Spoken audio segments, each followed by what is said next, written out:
गुरुर्ब्रह्मा गुरुर्विष्णु गुरुर्देवो महेश्वरा गुरुर्साक्षात् परब्रह्मा तस्मै श्री गुरुवे नमः। श्री आदिगुरुवे नमः, योगादिगुरुवे नमः, सद्गुरुवे नमः, श्री गुरुदेवे नमः।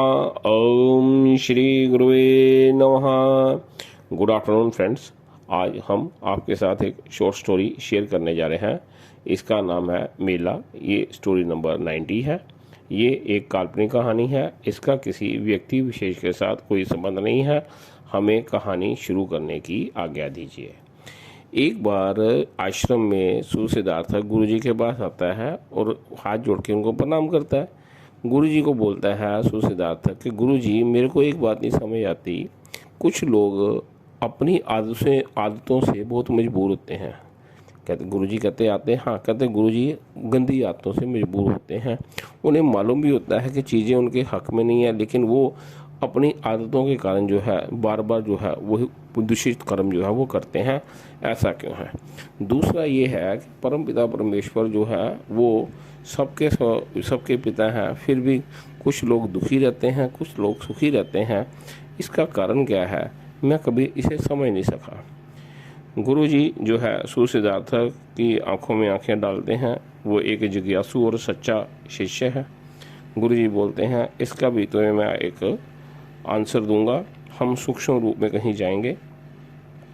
गुरुजी अपना जो हाथ सुसिद्धार्थ के सिर पे रखते हैं और वो वहाँ से उस आश्रम से जो वो सूक्ष्म रूप से कहीं चल पड़ते हैं। रास्ते में सुसिद्धार्थ और गुरु ही चल रहे होते हैं। वहाँ पे एक छोटे से पानी में, गंदे तालाब में एक सूअर जो है वो नहा रहा होता है। गुरुजी उस सुसिद्धार्थ को बोलते हैं कि इस सूअर को बाहर निकालो, ये इस छप्पड़ में क्या कर रहा है।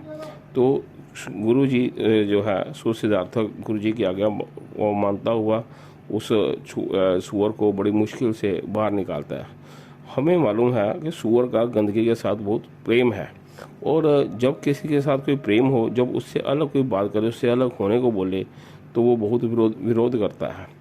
तो उस सूअर ने जो है सुसिद्धार्थ के कपड़े भी गंदे किए और उसे, लेकिन उसने गुरु आज्ञा सर्वोपरि होती है।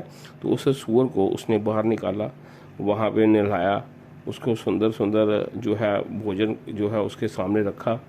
गुरुजी कहते हैं चल अब हम चलते हैं। तो सुसिद्धार्थ ने अपने वस्त्र भी बदले, नहाया भी, क्योंकि जब सूअर को वो निकाल रहा था उस गंदगी से तो उसके कपड़े भी गंदे हो गए थे। एक बड़ी प्रोवर्ब है, never fight with pig, pig enjoy the fight and your cloth will be muddy. जब किसी मूर्ख को समझाया जाता है तो आप जो है उसकी मूर्खता के कीचड़ में आपको भी गंदगी लगती है। इसका ध्यान दिया जाए। अब गुरु और चेला, गुरु सुसिद्धार्थ और गुरुजी जो है चलते चलते एक जो है मेले में पहुंच जाते हैं। आज के युग में लोग जो है मेले को कम समझते हैं, लेकिन जो 80-90 के दशक में जो लोग हैं उन्हें मेले का पता है। तो उस मेले में गुरुजी और सुसिद्धार्थ दोनों सूक्ष्म रूप में जाते हैं।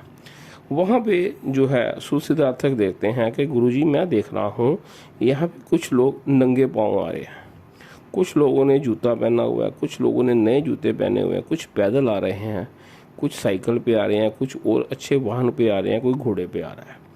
तो ये मेरे को समझ नहीं आई। उसके अलावा कुछ लोग जो हैं उन्होंने गंदे कपड़े पहने हुए हैं, कुछ लोग बहुत सुंदर कपड़े पहन के आए हुए हैं, कुछ लोग नंगे भी आए हुए हैं। तो ये क्या है? इतने में सुसिद्धार्थ देखता है कुछ लोग अपनी बड़ी सुंदर पत्नियों के साथ आए हुए हैं, कुछ लोग झगड़ालू और क्रूर पत्नी के साथ आए हुए हैं। जो सुंदर पत्नियों के साथ हैं वो अपने आप में बड़ा उनके अंदर स्वाभिमान जाग रहा है कि देखो जी मेरी पत्नी कितनी सुंदर है। लेकिन जो झगड़ालू और क्रूर पत्नी के साथ हैं वो उनमें बड़ा ग्लानि भाव है कि हमारी ज़िंदगी में यह क्या हुआ।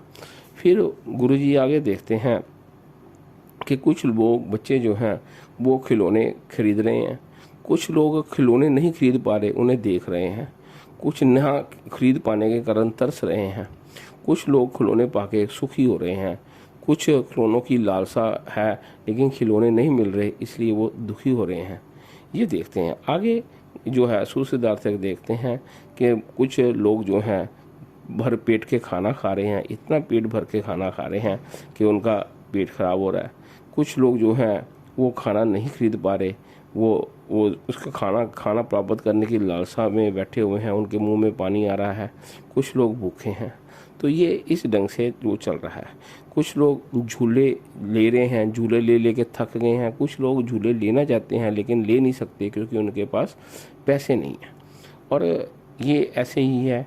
वहाँ पे एक मौत का कुआं चल रहा है, मौत का कुआं देख रहे हैं कुछ लोग। मौत के कुएं को, जिसमें एक साइकिल बाईसाइकिल चलता है कुएं में, उसको देख रहे हैं।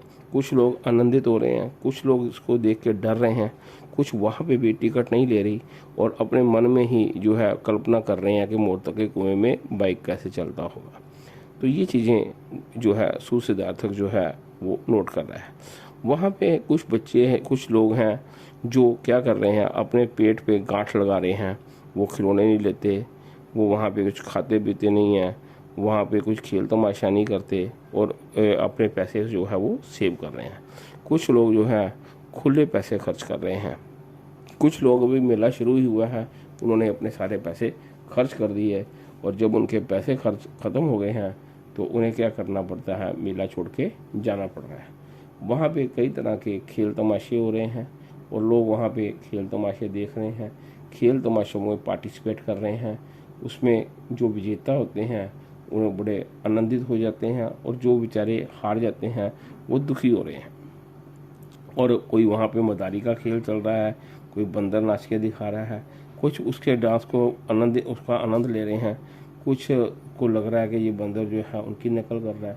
तो ये सब देख के गुरुजी और सुसिद्धार्थक बोलता है कि गुरुजी ये तो मेला है, यहाँ पे लोग जो है उनको सुख और दुख भाषित होता है। सुख और दुख एक्चुअल में नहीं होता, भाषित होता है। तो इसका कारण क्या है? तो यहाँ पे गुरुजी बोलते हैं कि बेटा सुसिद्धार्थक, ये लोग जितने भी मेला देखने आए हुए हैं ये अविद्या माँ की उंगली में पकड़ के आए हुए हैं, अविद्या माँ की गोद में इस मेले में आए हुए हैं। इन्होंने यही समझ लिया है कि ये मेला ही इनका जीवन है। यहाँ पे कुछ लोग जो है मेले में बैठे हुए पंडित जी के पास जाके उनसे पूछ रहे हैं कि क्या है कि वो खेल तमाशे में जीतना चाहते हैं, इसके लिए उपाय बताओ।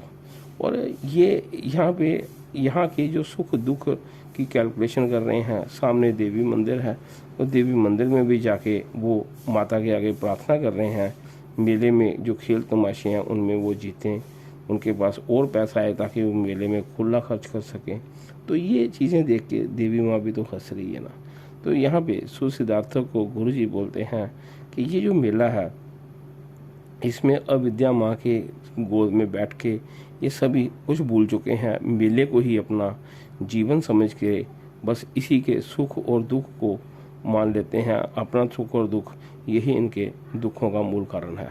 थोड़ी देर बाद विद्या माँ की वो इनकी उंगली पकड़ाती है तो इनको अपना जो घर याद आ जाता है और इन्हें बात मालूम पड़ता है कि ये जो मेला है ये तो जस्ट एक इल्यूज़न है, हमें अपने घर जाना है।